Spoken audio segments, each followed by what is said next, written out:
राजा धर्मपाल और रानी लीलावती एक समृद्ध राज्य में राज करते थे। उनके दो पुत्र वीरेंद्र और शौर्य और दो पुत्रियां अमावस्या और पूर्णिमा थीं।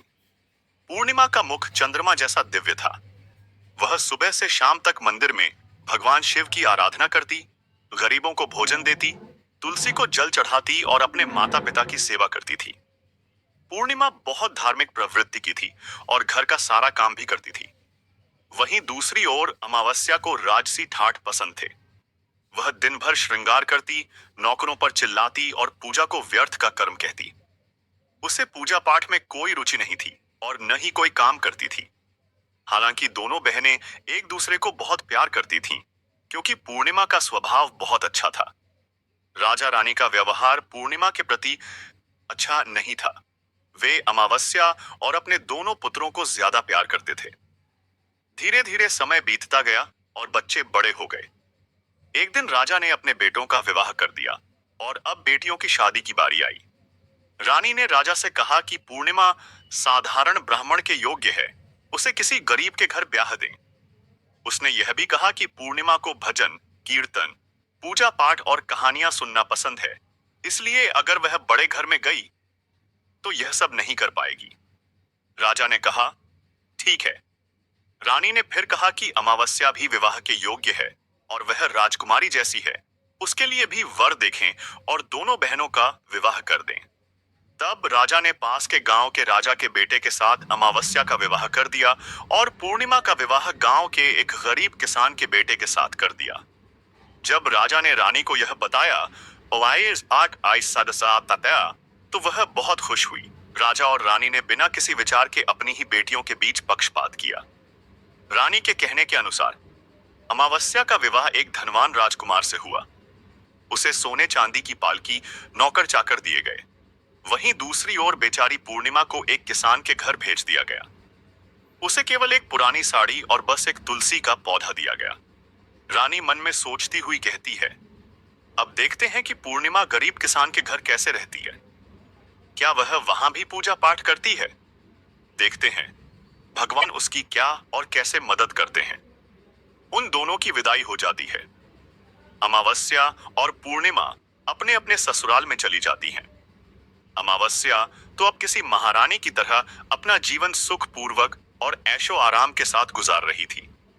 वहीं पूर्णिमा भी अपने भाग्य और भगवान के भरोसे पर खुशहाल जीवन व्यतीत कर रही थी। अमावस्या का पति, जो एक राजकुमार था, वह भी बड़ा घमंडी था, किंतु पूर्णिमा का पति शांत और सुशील स्वभाव का था। कुछ दिनों का समय इसी तरह गुजर जाता है। फिर एक दिन की बात है, अमावस्या ने अपने घर पर शिव चालीसा का आयोजन किया और इस आयोजन में उसने गांव की सारी महिलाओं को आमंत्रित किया। सारी अड़ोस पड़ोस की औरतों को भी बुलाया, लेकिन अपनी बहन पूर्णिमा को उसने जानबूझकर नहीं बुलाया, क्योंकि उस गरीब बहन को अपने घर में बुलाना पसंद नहीं था। उसे बुलाना मतलब अपने सम्मान में कमी नजर आ रही थी। तब वहीं पूर्णिमा अपने दरवाजे पर बैठी थी तो गांव की औरतों ने कहा, अरे पूर्णिमा बहन, तुम्हारी बहन के घर शिव चालीसा का पाठ है, तुम नहीं जाओगी? तब पूर्णिमा ने कहा, नहीं, मैं नहीं जा रही, क्योंकि मेरी बहन ने मुझे नहीं बुलाया।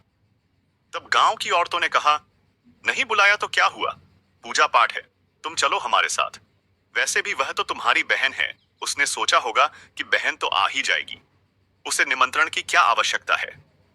तब गांव की औरतों की बात मानकर पूर्णिमा उनके साथ अमावस्या के घर शिव चालीसा में गई। जब पूर्णिमा वहां पहुंची तो अमावस्या ने उसे देखकर कहा, चुपचाप एक जगह बैठी रहना, इधर उधर मत घूमना। तूने तो आज मेरी इज्जत ही मिट्टी में मिला दी है।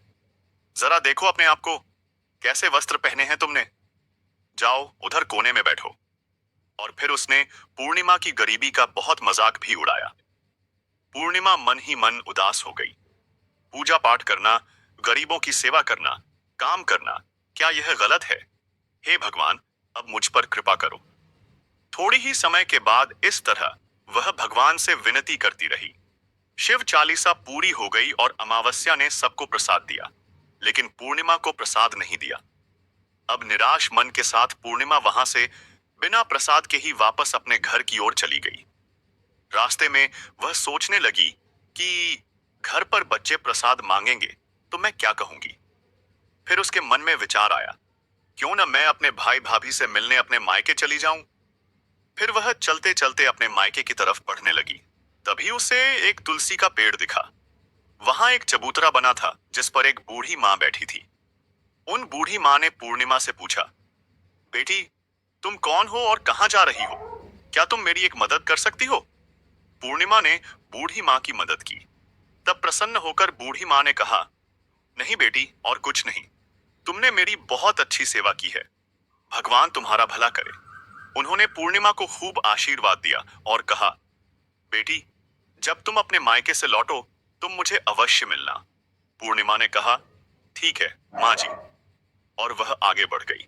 फिर चलते चलते रास्ते में उसे एक शिव मंदिर मिला। वहां भी एक चबूतरा था जिस पर एक बूढ़े बाबा बैठे थे।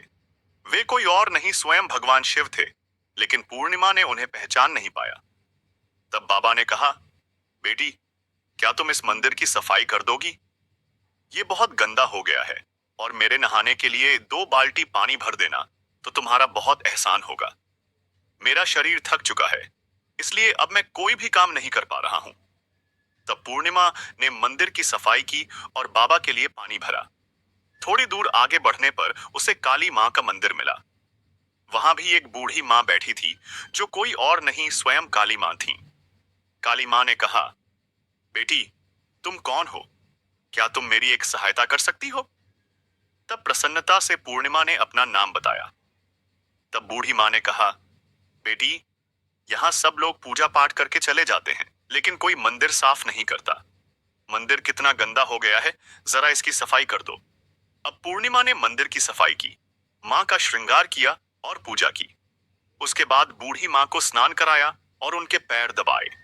फिर उस माँ काली के रूप में बैठी बूढ़ी माँ का आशीर्वाद लिया और वह सभी आगे बढ़ गई। फिर आगे चलने के बाद थोड़ी ही दूर चलने पर एक नदी मिली। वहां भी एक बूढ़ी माँ बैठी थी जो कोई और नहीं बल्कि स्वयं गंगा मैया थी। उन्होंने पूछा, बेटी, तुम कौन हो? कृपया मेरी सहायता करो।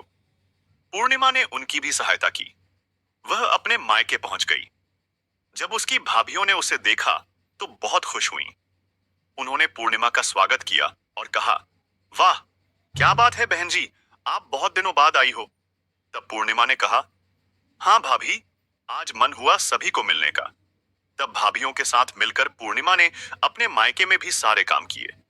उन सभी ने खुशी खुशी एक साथ भोजन किया और रात को अलग अलग विषयों पर बातें भी की। फिर अगली सुबह जब वह जाने को तैयार हुई तो भाभी ने उसे एक लाल साड़ी दी और कहा, इसे पहन लो और जल्दी जल्दी आया करो, बहुत दिनों बाद आई हो। तभी पूर्णिमा ने लाल साड़ी पहन ली और 16 श्रृंगार कर लिया। और एक भाभी ने एक थैला भरकर उसे सामान दे दिया। उसे लेकर पूर्णिमा घर से निकल गई। चलते चलते रास्ते में वही नदी मिली जहां गंगा मैया बैठी थी। उन्होंने कहा, बेटी, आ गई अपने मायके से, क्या लाई हो? पूर्णिमा ने थैला दिखाया और कहा, माँ जी, मेरी भाभीियों ने कुछ सामान दिया है। तब गंगा माँ ने भी एक थैला निकाला और उसे पूर्णिमा के हाथों में देते हुए गंगा मैया ने कहा, बेटी, ये लो मेरी ओर से एक छोटी सी भेंट।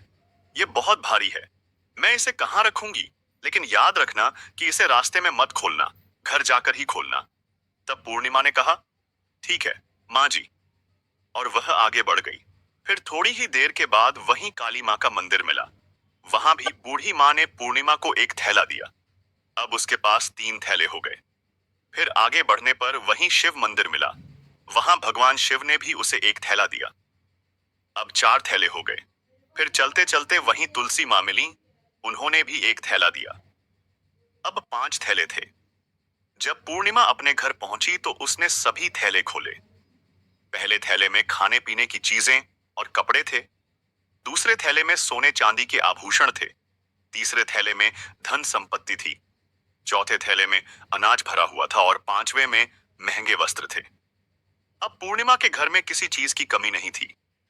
वह खुशी खुशी रहने लगी। फिर एक दिन पूर्णिमा ने सोचा कि क्यों न मैं शिव चालीसा का आयोजन करवाऊं, और उसने शिव चालीसा रखी और सबको बुलाया। वह न्योता देने के लिए अपनी बहन अमावस्या के घर भी गई। और फिर जब अमावस्या अपनी बहन के घर आई तो उसने पूर्णिमा के घर में धन दौलत देखकर आश्चर्यचकित रह गई। उसने पूछा, अरे बहन, अचानक से तुम्हारे घर में इतना धन दौलत कैसे आ गया? तब शांत स्वर में प्रसन्नता से पूर्णिमा ने कहा, देखो बहन, जिस दिन तुमने शिव चालीसा रखी थी तो मुझे नहीं बुलाया। फिर भी मैं बिना बुलाए तुम्हारे घर गई, लेकिन तुमने मुझे प्रसाद नहीं दिया। फिर मैं मायके गई और वहां से यह सब लेकर आई। अमावस्या ने कहा, अच्छा तो यह बात है। अब मैं भी जाऊंगी मायके। तुम भी मुझे डांटना और प्रसाद भी मत देना। तब पूर्णिमा ने कहा, अरे बहन, यह तो भगवान का प्रसाद है। लेकिन अमावस्या ने प्रसाद नहीं लिया और अपने घर जाकर बच्चों से कहकर मायके चली गई। अब चलते चलते रास्ते में वही तुलसी माँ मिली। जब उन्होंने अमावस्या को कुछ मदद के लिए कहा, तब क्रोध में आकर अमावस्या ने कहा, ये बुढ़िया, मैंने इतनी महंगी साड़ी पहन रखी है, ये गंदी हो जाएगी, मैं कुछ नहीं करूंगी। फिर आगे चलकर भगवान शिव मिले तो उनसे भी उसने ऐसा ही कहा। काली माँ और गंगा मैया से भी उसने यही कहा। उसका अभद्र व्यवहार देखकर सभी देवी देवता रुष्ट हो गए। अब जब वह मायके पहुंची तो भाभियों ने उसे देखकर कहा, अरे महारानी, ये कहां से आ गई? इसे तो कुछ काम भी नहीं आता, बस आ गई अपना मुंह उठाकर मुफ्त में भोजन खाने के लिए। बिन बुलाए ही आती है, इसे कोई शर्म भी नहीं है। और तभी रात्रि में अमावस्या खाना खाकर सो गई। सुबह होने पर वह बोली, भाभी मैं जा रही हूं। भाभी ने कहा, ठीक है, जाओ महारानी जी। तब अमावस्या ने कहा, भाभी, पूर्णिमा को तो आपने थैला दिया, मुझे कुछ नहीं दिया। भाभी ने कहा, जो तुम्हारे घर थैला पहुंच जाएगा। तब अमावस्या चल दी। रास्ते में गंगा मैया, काली माँ, भगवान शिव और तुलसी माँ सभी ने उसे थैले दिए। लेकिन जब वह घर पहुंची और थैले खोले तो एक में मिट्टी, दूसरे में पत्थर और तीसरे में सांप बिच्छू निकले। अमावस्या ने अपना सिर पीट लिया और कहा, हे भगवान, मुझे मायके में भी कुछ नहीं मिला और यहां भी कुछ नहीं मिला। फिर वह दौड़कर पूर्णिमा के पास गई और बोली, तुझे इतना सब कुछ मिला, मुझे कुछ भी नहीं। तब पूर्णिमा ने कहा, मैं मायके जाती हूं तो भाभियों का काम करती हूं। तुमने तो कभी भाभियों की मदद नहीं की। तुमने गंगा मैया, शिवजी, काली माँ और तुलसी माँ सभी को ठुकरा दिया। इसलिए भगवान ने तुम्हें कुछ नहीं दिया और उनका अपमान किया। तब अमावस्या ने कहा, बहन, मुझे माफ कर दो। मैंने सदा ही तुम पर अत्याचार किया, अब मैं भी भक्ति करूंगी। तब पूर्णिमा ने कहा, बहन, 3 सूत्र याद रखना। सदैव दूसरों पर दया करना, हमेशा और प्रतिदिन चालीसा पढ़ना, और भगवान ने जो 3 सूत्र दिए हैं उन्हें प्रसाद के रूप में स्वीकार कर लेना और हृदय में बसा लेना। मैंने सच्चे मन से भगवान की पूजा की, सबकी मदद की, इसलिए मुझे सब कुछ मिला। तुम्हारे पास जो भी था वह तुम्हारे अहंकार के कारण खत्म हो गया। अब अमावस्या अपने घर गई और पूजा पाठ करने लगी। वह भगवान शिव से माफी मांगने लगी और धीरे धीरे उसकी भी परिस्थिति बदलने लगी। तो मित्रों, जय हो भगवान शिव की। मैंने सदा ही तुम पर अत्याचार किया, अब मैं भी भक्ति करूंगी। तब पूर्णिमा ने कहा, बहन, 3 सूत्र याद रखना। सदैव दूसरों पर दया करना, हमेशा और प्रतिदिन चालीसा पढ़ना, और भगवान ने जो 3 सूत्र दिए हैं उन्हें प्रसाद के रूप में स्वीकार कर लेना और हृदय में बसा लेना। मैंने सच्चे मन से भगवान की पूजा की, सबकी मदद की, इसलिए मुझे सब कुछ मिला। तुम्हारे पास जो भी था वह तुम्हारे अहंकार के कारण खत्म हो गया। अब अमावस्या अपने घर गई और पूजा पाठ करने लगी। वह भगवान शिव से माफी मांगने लगी और धीरे धीरे उसकी भी परिस्थिति बदलने लगी। तो मित्रों, जय हो भगवान